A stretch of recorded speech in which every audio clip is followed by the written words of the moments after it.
You're listening to the AFTERBUZZ TV network, now the largest new media platform on the web, and your #1 source for after-show entertainment.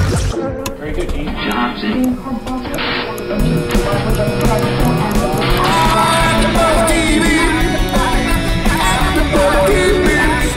The AFTERBUZZ Studios in Los Angeles, California. Presented by Maria Menounos and streaming live thanks to Akamai Technologies. This is AFTERBUZZ TV's Sherlock After Show. We'll break down tonight's episode and give you all the latest news and gossip. And now, another post-game wrap-up show for your favorite TV show. It's AFTERBUZZ TV's Sherlock After Show. Hey there, Sherlock fans! Whoa, it's a loud intro. It's aggressive. It's an aggressive intro for an aggressive episode of an aggressive podcast about an aggressive show about an aggressively intelligent detective. Hey there, lockheads. We're talking about Sherlock Season 2, Episode 2, The Hounds of Baskerville. It's totally catching on. Don't judge me for I like using it. Locksters better. Locksters? Yes. Sherlockians. Maybe it's Locksters that caught on. I don't remember. No, Lockheads. I like Lockheads. All right, fine. We're talking about the Hounds of Baskerville. I'm Matt Lieberman. Join me on the panel. Of course, we got the fantastic and talented Miss Marisa Serafini. Hello, everyone. Yes, we got Yael Tygiel. Hi. And Megan Salinas is here. Hey, guys. So, gang, it's been a while since I revisited this episode, and I've always appreciated it, mostly because of just how vastly different it is than the other episodes we've gotten. And a large part of that is even just visually being in a different place, getting out of London. I feel like London is as much a part of the show is a character on the show almost. You know, it's you know, it's big, it's bustling, you know, at times it can get a little grimy, a little gritty, you know. So to be out on the moor with this beautiful landscape, Sherlock looking miles out into the distance, already puts us in a different mindset for this very interesting take on what if Sherlock was tasked with facing the supernatural? What if Sherlock had to deal with a government conspiracy? We got to explore a lot of things that we don't normally get to. Chief and point, what if Sherlock saw something that caused him to doubt everything he knew? And I like that because, you know, London, Sherlock seems so set in his ways. He knows order and whatnot. And then when you take him out of his comfortable element, he himself is thinking all these strange, different things. So, like, he's not used to it. And I liked how they played upon that and made the story for this Hound of Baskerville more interesting, I think. And I think it's the story of Hound of Baskerville. I've seen so many different versions throughout like my whole life, and then just growing up with knowing the story. Can you, for those who don't know the original story, can you just give a quick primer on how that case plays out? Is this anything like it at all? Yeah, they touch upon it, and I feel, you know, with Sherlock they modernized it with computers and computer access, but in other renditions Sherlock finds out from a painting on the wall and like little different things here and there, and then also like notes that were sent to him via newspaper clippings and stuff. So there are a lot of different things added that have been more modernized with computers and cell phones and whatnot. But the story, you know, it still plays out, and it's still true to the original concept of everything that happens. Okay. What did you guys think of this episode? I know a lot of people, I think on Twitter and through the podcast have told us that this episode and what's the one I can never remember? The Blind Banker. That episode, how people, those are everyone's least favorite episodes. Sure. And this one, I liked it. I really did. It's a very clear cut. You don't have to know anything about the characters or Sherlock. You show up. There's a mystery. They're gonna figure it out and discover what's going on. And it's going to be just a great mystery with a resolve. There's no supernatural aspect. There's, you know, whatever. You don't need to know anything about this Sherlock world. Okay. And I love it. Nice. So let's, Megan, anything? Yeah, I was actually going to touch on that with the Blind Banker. And I think a lot of the reasons why people like this better than the Blind Banker is because we do get so much emotion out of Sherlock, and that's something that's missing from that particular episode from last season. But I agree, this was a really fun episode, and there's a lot of elements of humor that I think worked a lot better in this episode than they have, you know, at other, you know, in the Blind Banker, I think a lot hit more home. There was a great change of pace with the change of location. So yeah, even though this isn't the best episode this season, like maybe A Scandal in Belgravia was, obviously, this was still a great way to mix things up, and it still had a lot going for it. All it was missing was Irene. I'll agree to that. Okay. Let's jump in. We're just going to try to take it piece by piece as best we can. We don't have a ton of time tonight. So, Sherlock comes home covered in blood with his harpoon. That was tedious. Yeah, he was on the tube because no cab would pick him up. And he is just bored and he is jonesing for a cigarette. He's doing so well, but he just can't help himself and he is just tearing the apartment apart. He is paid off every shop that sells cigarettes in a 2-mile radius to not sell to him. He's taking it that seriously and now has serious doubts. He even hinted at his other drug addiction, 7% of something, you know, which is, as we know, 7% of cocaine, which I thought was interesting, just showing his addiction, how he literally just closed the case in like maybe 2 hours ago and he's jonesing for another one so fast. Yeah. Well, he's an addict, and addicts always need something to fuel them. And if he can't have any of his normal vices, then a case is going to have to do the trick. Yeah. The only case, however, that he has is the case of Bluebell, the glow-in-the-dark rabbit. Aww, and he's bunny. he's not interested in that until he gets a visit from Henry Knight. The man out on the moor, who Doctor Who fans, of course, know as Alonso. He's also from Being Human. The British version of Being Human, of course. Russell Tovey, he works a lot in the Britain, and he was out on the moor, and he saw what he saw was the same hound that he saw brutally kill his father when he was a boy. He was wandering out found wandering, and a dog scared the F out of him.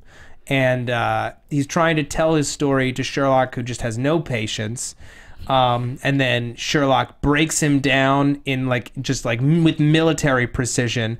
I think once he realizes that this guy has tobacco on him, he's just toying with him till he can get him in a place where he will smoke and he can smell the smoke. And I used to smoke, and I still will sometimes stand near people who are smoking just because I miss the smell, So this whole thing delighted me. And there's someone pointed out on Twitter, I can't remember who it was, maybe it was Drama Queen AM, I don't know, that we don't see a ton of text on screen in this episode. The visual style for showing Sherlock's prowess is done very, very differently. We've got these colored lights that have words branded into them, but then also most of his deductions about people accompanied with no words on the screen. We get more clear images and more of Benedict Cumberbatch's performance. And I like the cleaned up version. Yeah, and even though we didn't get a lot of flying words at us that we do every episode, we still got Sherlock breaking down a lot of random people in his normal Sherlock fashion. Yeah, he still went to his mind palace. We still had text flying and images flying, but then later on when he's on the computer, that's when we get most of the text, and it's done in a very slow fade in and out kind of way. So it was a good change of pace. Yeah. So Henry, obviously very nervous guy. I love that he maps out this whole train ride, disappointing breakfast. Girl chatted him up. He got a phone number. He was interested now. Maybe he's not. Spilling coffee, tobacco stains, all great. And he does this double fake out where he's like, oh, I'm sending John. I'm not going, but I am going because I'm investigating Bluebell. Well, I'm investigating your case. I didn't entirely understand what was happening at the end of this scene, but I'm happy that they got out to Dartmoor, and they're at this beautiful little rustic inn that only sells vegetarian cuisine. I guess they only did that so that they could have this red herring of the receipt. Yeah. With all the meat. I don't know. I'd be bummed if I went out into the country and all I could get was vegetarian cuisine. I think what was really interesting, speaking of the red herring, is that John gets 2 red herrings. He gets 2 red herring clues. He does some investigating this week, and neither of the things pay off. Poor John's like, I'm going to do it. I can do this. I've learned, and fail both times. At least he's trying. You know, he's trying to keep up with Sherlock. I can't believe he hasn't given up by now. Yeah, well, it definitely gets difficult, you know. He finds Mycroft, for God's sakes, and he walks all the way out there only to find out that that's just where all the guys in town meet the prostitute, the town prostitute who comes to their cars. Was it like Mr. Sugar or like Mr. Susan or something? Was the name of the man that she was with? Anyway, they come to the village and, you know, they're scouting around. They find the Great Grimpen minefield. And we get more, you know, are you gay questions from people. Every episode. It's a necessity. Yeah, you can't let up. Now, once you've established a pattern, you can't stop. So they decide, we got to break into Baskerville. We got to know what's going on at this secret government facility. So Sherlock had lifted this ID card off of Mycroft, you know, ages earlier. Right. You know, just in case, and finally it pays off. And I love this sequence because it's playing with the formula. It is a classic, not quite a heist, but like, you know, we're casing a joint. We're somewhere where we shouldn't be. We only have 20 minutes. Get in, get out. And I like the jolt of electricity that brings, knowing that they're on the clock. Because normally, you know, the only clock that they have is like to save a life, but like to avoid getting caught when they're actually breaking the law is different. 24 minutes. Mycroft is getting slow. But I loved how visually how far we see Sherlock and them actually succeed. How many doors they had to go through, and just how far they actually went to get all that information. I thought that was fun. And also that they show you every time he swipes the card and goes through the door, it sends a like, hey, is this supposed to happen? Hey, is this supposed to happen? It was really cool to see the technology side of it and to go, yeah, like this is a military facility. Yeah. They are going to get in trouble if they're caught. Oh, absolutely. And I loved seeing John pull rank. Yes, that was great. Effortlessly. It was beautiful. Yeah. Lots of fun for John this week. They break in and they meet a couple of doctors. They meet Dr. Frankland, who, like, upon watching the episode back, I'm like, how did I not know this guy was responsible the whole time? Yeah. Because he's everywhere. He's pretty... It's because he came to their aid earlier on. You think, oh, this guy, we can count on this guy. He knows what's up. He knows up. He knows too much. Yeah. That's the problem. We also got to meet Stapleton. Yes. Dr. Stapleton. Yeah. And I love when the two cases join and he just throws up the little notepad. It says Bluebell, his slightly psychic paper, and it shows Bluebell, and she's like, "Do you know my talking to my daughter? What the hell? That's a question. Creepster. Yeah, that's what you ask the strange man who knows your daughter. Yeah, what the hell are you? What do you know about my daughter? You have to be a little bit respectful because he is pretending to be Mycroft. I guess. So this is the man who is the British government. That's true. So even if it is raising a whole bunch of alarm bells and red flags, it's still somebody who owns you, essentially. He's a strange man who knows your daughter. It's creepy. I'm not trying to defend it. It's creepy. But like you also have to be tactful about it when you're going about it that way. She was just so British about it. So incredibly British. Yeah. Okay, I'm just going to take a real quick second to talk about iTunes. Don't you dare skip. Don't you skip this. This is important. Okay? You were about to skip, but now you haven't. And because you haven't, I'm going to let you in on a little secret, people. What? What'd you get? Did you get a nice tweet? I got something that I'm going to share after you do this. Okay. Here's the thing, people. We do this show because we love Sherlock and because we love interacting with you. We love being able to inform and entertain you on a weekly basis. It's honestly, it's a real gift and a pleasure because you guys are the best fans on the entire planet. We issued a challenge not a week ago.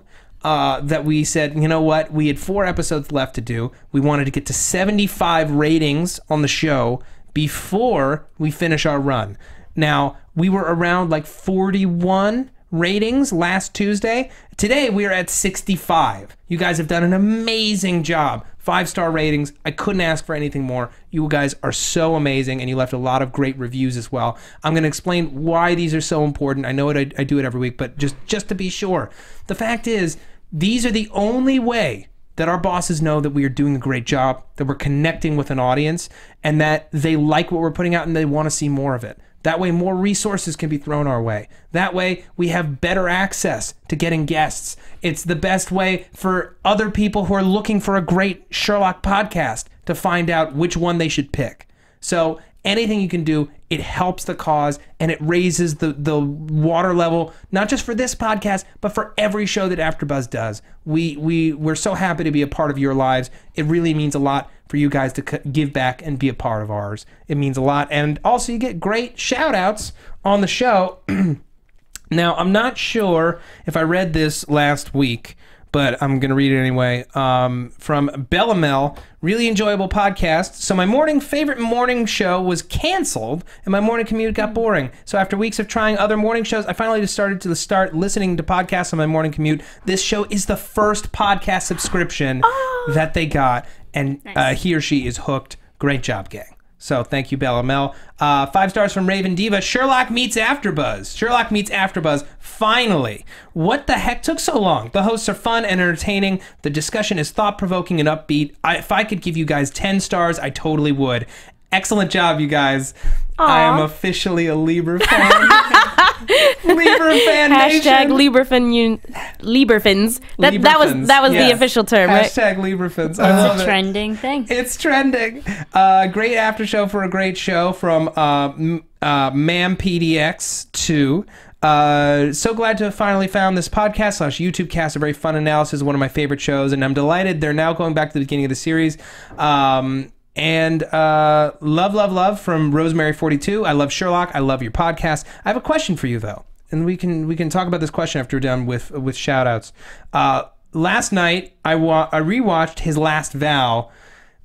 Okay, since this is a question about the 3rd season, we're going to put it at the end of the show because some folks have been complaining about us giving spoilers. I know they're not spoilers because episodes have come out recently, but for people who are starting from the beginning, we don't want to spoil it for them. So we'll talk about this question at the end. Remind me, please. Okay.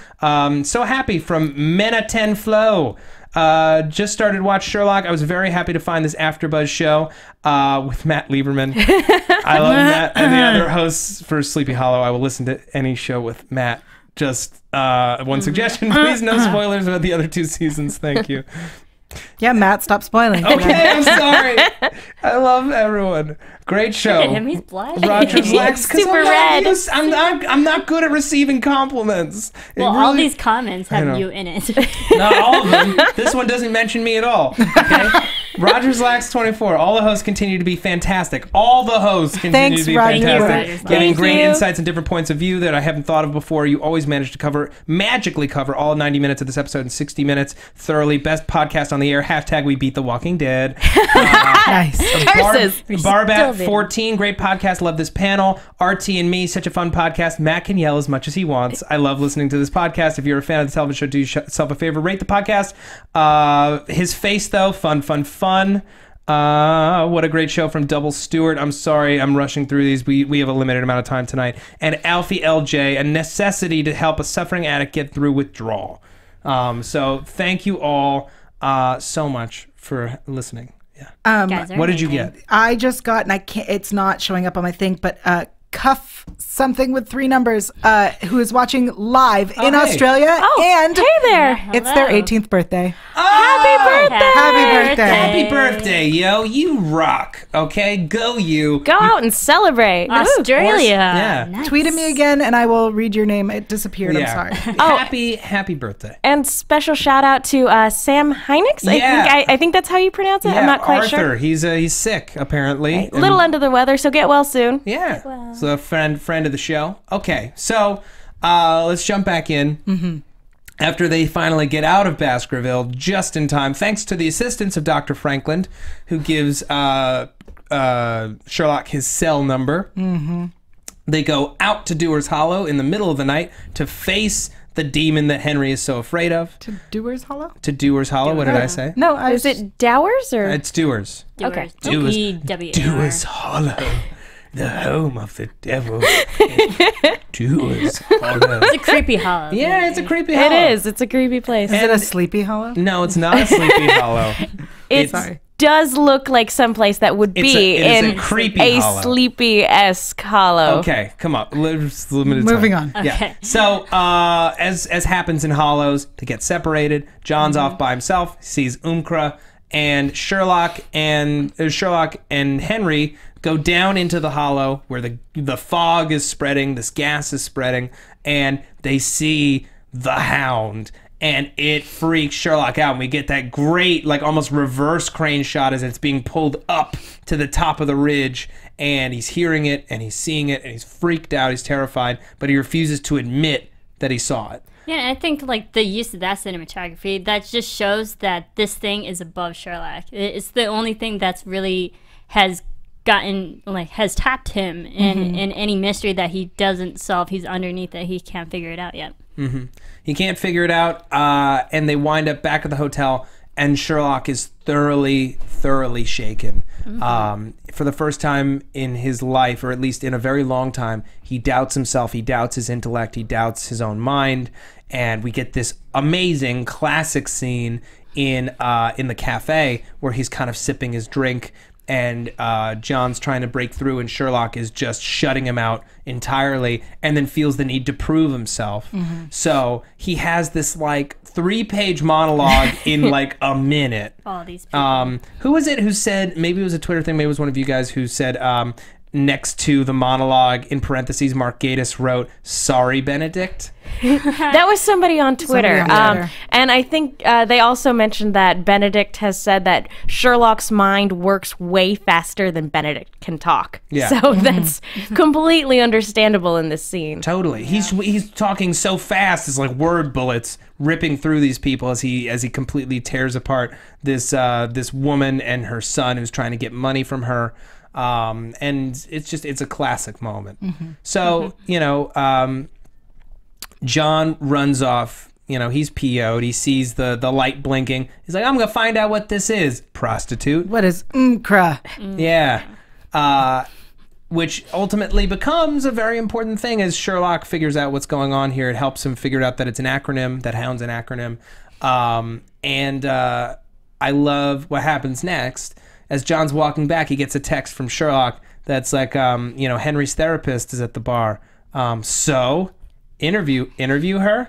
Why? Why would I? And then he texts him a picture. He's like, ooh, you're a bad man. That John Watson is one randy bachelor. The man likes the ladies. I think it's more that he's always getting C-blocked by Sherlock. That's true. C-blocked by Sherlock. Yeah. Sure-blocked? He's being sure-blocked, for sure. Yeah. Hashtag Sherlock. Well, I mean, and Sherlock's the type of person that's going to invite himself on one of John's dates. Right. So, Thus, C-blocking. Yes, sure blocking. So he goes down to the bar, and without really saying who he is, he starts chatting her up and trying to get information about Henry, only to have Dr. Frankland come over and totally sure block him. Yeah. By revealing that he's a huge liar, and that he's on a case, and that he's just been chatting her up just to get information. No love. Sorry, Dr. Watson. No time for love. And that's why he's a randy bachelor. That's why he's a randy bachelor, because he keeps getting sure it's blocked. always so heartbreaking to see with John, because it's like, no, just find a nice girl. Yeah. We just want him to get laid. Right. And now, and we can't talk about season 3. That's No, not yet. Isn't that so strange to not be able to talk about it? Well, it's really difficult, too, because you can't not know Right. something that you already know. That we're already given spoilers. Yeah, away. and the thing is that Watson's always hanging out with Sherlock, and Sherlock mentions it himself. He's quite the loner. He doesn't have friends. So if you're going to constantly be with someone who is very, not sociable, John's going to...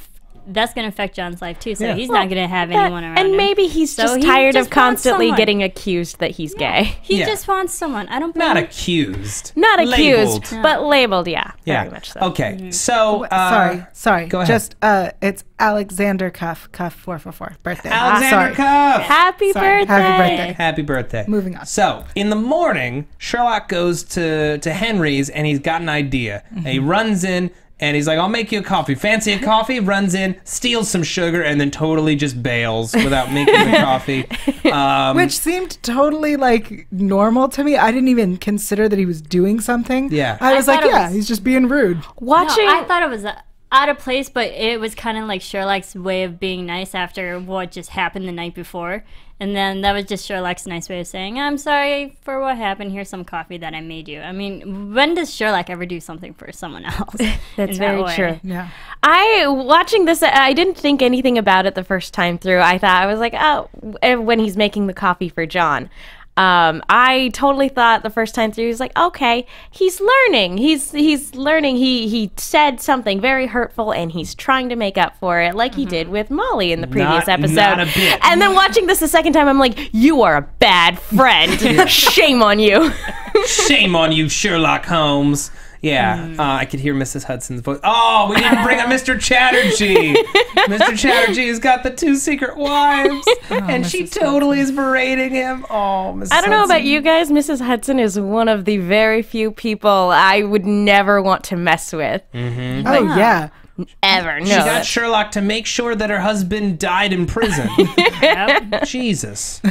Yeah, so Greg shows up. And is labeled as Greg for the very first time in the series. Traveling incognito. Why else would you be calling yourself Greg? That is his name. Brown as a nut. He just returned from holidays on another holiday. Because Mycroft wanted someone to check up on him. Right. And they use him to their advantage when John pulls out his little receipt from his pocket. And we discover that the hotel owners, in an attempt to drum up business, had gotten a dog and were just feeding it. And that was the Hound. This is just a dog. Honestly, watching this episode, I remember the first time seeing it. There's the guy giving the tours. There's the little inn, and their dogs. And I was like, why isn't there more of this? Like, these are smart people. They want tourists. They want business. Why aren't more people doing this? Because this isn't Scooby-Doo. And we would have gotten away with it too if it hadn't been for that meddling detective. Yeah. I mean, I just expected more people to have just giant dogs everywhere in this town to throw you off. Well, I mean, if they did it first, then you don't need multiple dogs. First, you're talking about you want a conspiracy of multiple people like trying something to keep this Hot alive. Fuzz style where the whole town's in on it or something. I Is guess. that it? But the Spoiler for Hot Fuzz. Thanks. what? Thank you very much. But the thing Sorry. is, like, this story, they make a very specific dog, a black mastiff, a big hound. Yeah. So, you know, if you have more than a few dogs, then you're gonna obviously pinpoint, oh, it's this dog, not the other ones. Well, I don't know. I just expect, like, if you've ever been to, Roswell, there are people with their little alien stores everywhere trying to get you to buy alien crap. Right, but So I feel in like this town, all aliens versus one murder from one hound. Well, and this is, I think it was the television special that Right. aired that was really prompting this tour stuff to begin with. Yeah. And So I think- it was a fairly recent thing. I'm just saying, if I had a town where something cool like that happened, I would be one of those people who'd open a, like, themed inn. Who would Right. open like a ghost tour type thing. Yeah. That would be really fun. Well, now we know that you take advantage of people and their curiosity. Yep. And that you value the almighty dollar above all other things. Yeah. Found your true calling, yo. Duh. Okay. So they go back to Baskerville, and Sherlock talks Mycroft into getting him 24 hours uninterrupted access, and he talks to Major Barrymore about getting this very specific kind of access, while he sends John down to the lab to look for the Hound. And then John's wandering around, and he stumbles through this room that says, if you go in there, you're gonna get a cold. And I'm like, why doesn't he have a cold now? That was the greatest sign ever. Right. And I'm just like, when you see that sign, you don't open that door, you big dummy. There's going to be a cold. Well, that's why, because he was developing this instead of the cold stuff. Anyway, so John gets dosed with the toxin, and he's wandering around, and suddenly he's locked in this lab, and it's just bright lights everywhere, and there's a Hound, and he's terrified. He's on the phone with Sherlock.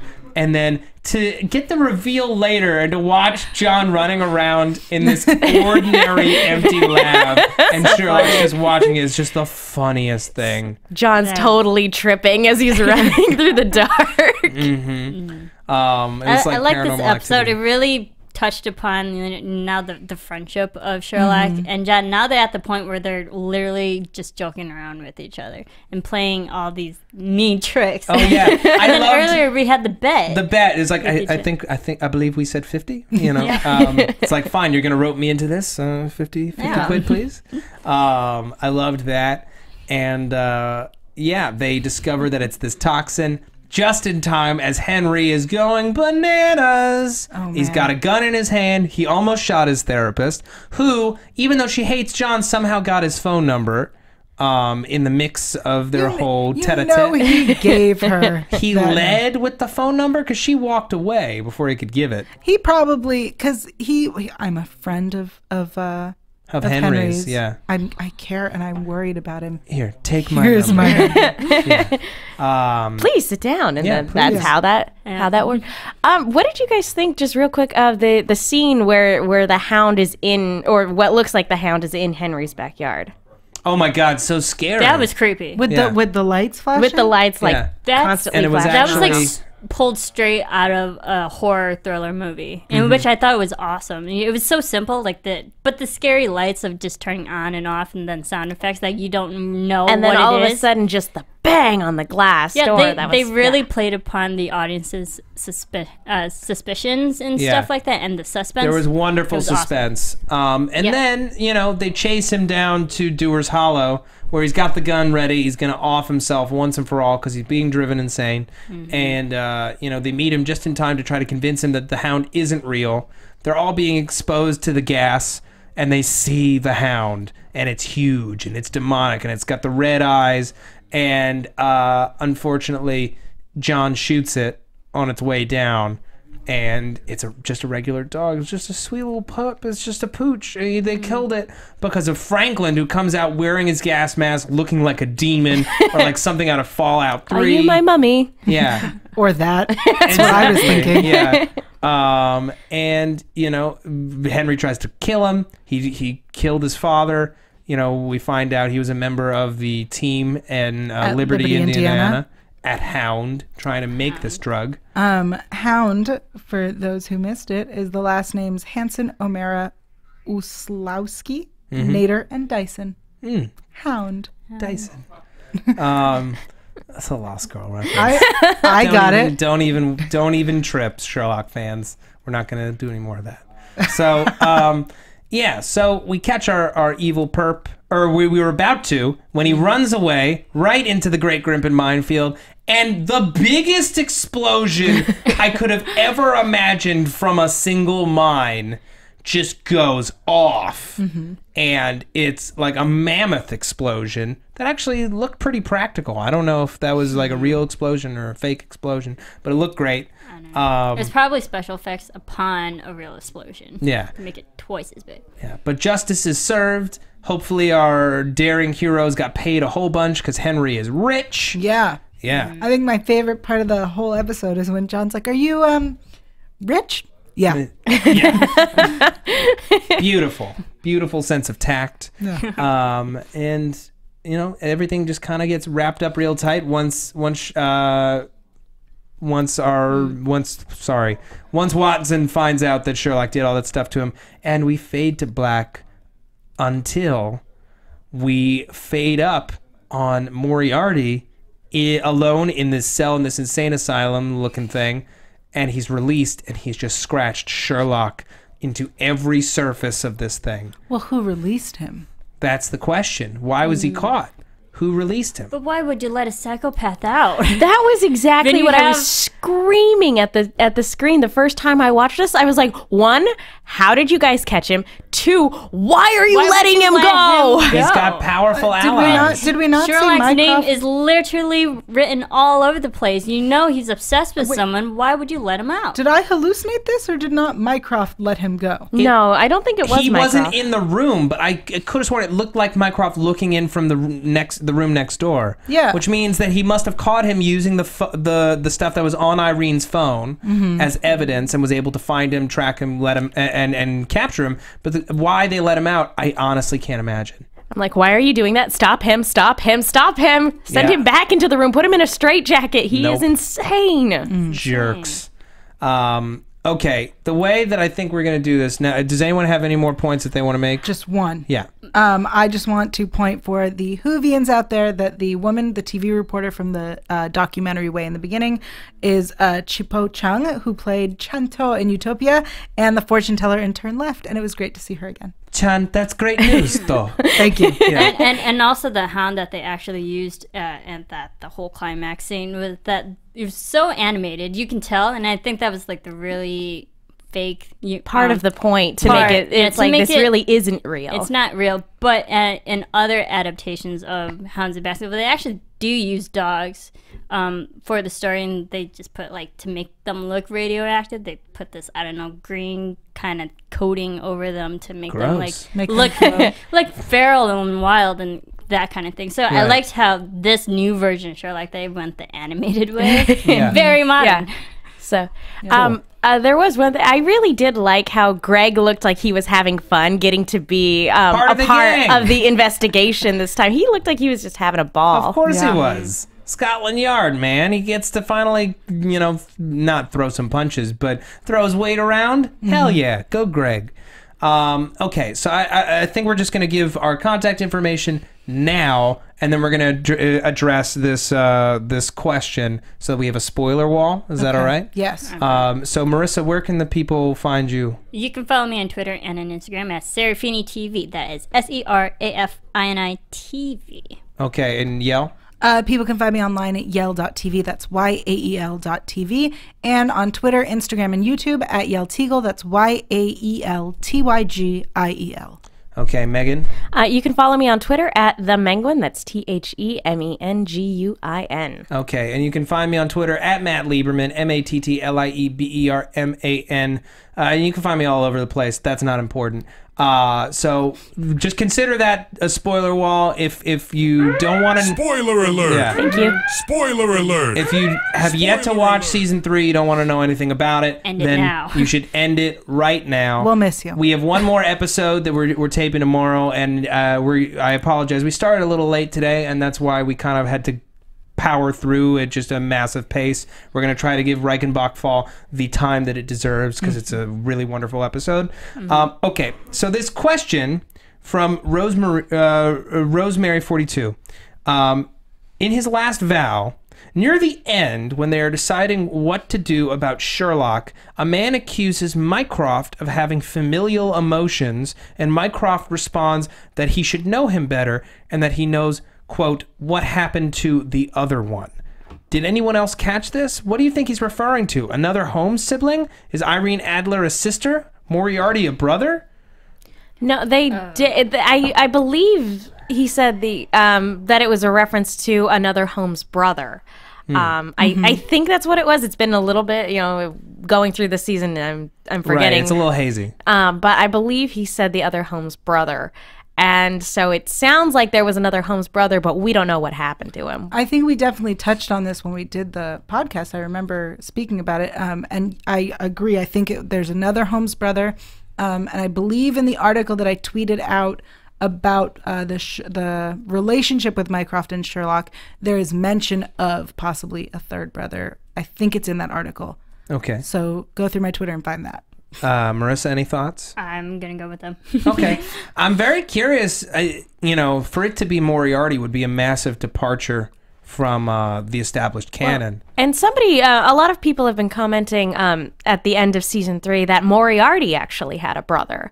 I don't know if that's true. Is that true? That is true. That is true from the books. So that there's potential that Moriarty's brother is a part of this whole setup where it looks like he's back, but is he really? We don't know. Okay. Well, these are all interesting questions. I mean, we're all dying for a season 4. Hopefully it doesn't take 2 years to get it. We only have one more of these shows left. I'm going to miss doing them. I really, really enjoy doing these with you guys. There's a lot of Sherlock stories out there, though. I know. There's a lot of Sherlock stories.